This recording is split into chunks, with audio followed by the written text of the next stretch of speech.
पवारांच्या गटाला राष्ट्रवादीला मिळणार आहे का? आणि त्यावर जर छगन भुजबळ जर उमेदवार जर असतील तर मराठा सकल समाजाने एक इशारा दिलेला आहे की त्यांना उमेदवारी देऊ नये. काय कसं आता एकदा फायनल होऊ द्या, त्याच्यानंतर या सगळे जे तुमचे प्रश्न आहेत त्याचं उत्तर देऊ.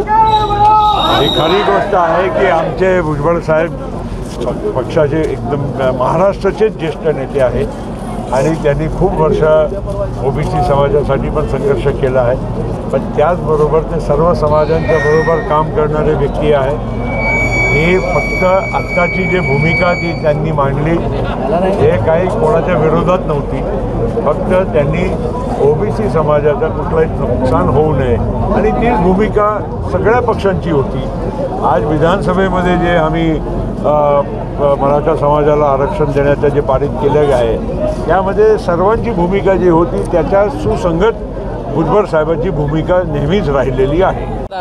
मतदान केंद्रावर आणण्यासाठी हेलिकॉप्टरची जरी व्यवस्था करावी लागली तरी करावं असं हसन मुश्रीफांचं स्टेटमेंट होतं.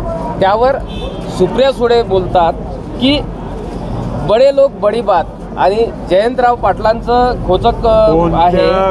जयंत पाटील म्हणतात सर की कोणता थबाड मोठा आहे यांच्याकडे. कोणता बेसिसवर हा वक्तव्य केला गेला आहे मला माहीत नाही. मला वाटत नाही की असा कोणी पण या देशामध्ये एखादा दुर्गमी भागामध्ये शासनाने व्यवस्था केली तर गोष्ट वेगळी.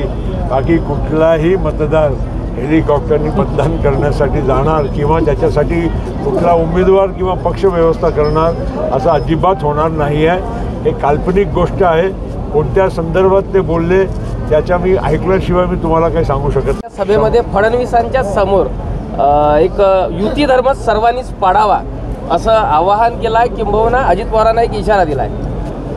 बघा आम्ही पण आज महायुतीमध्ये आहोत.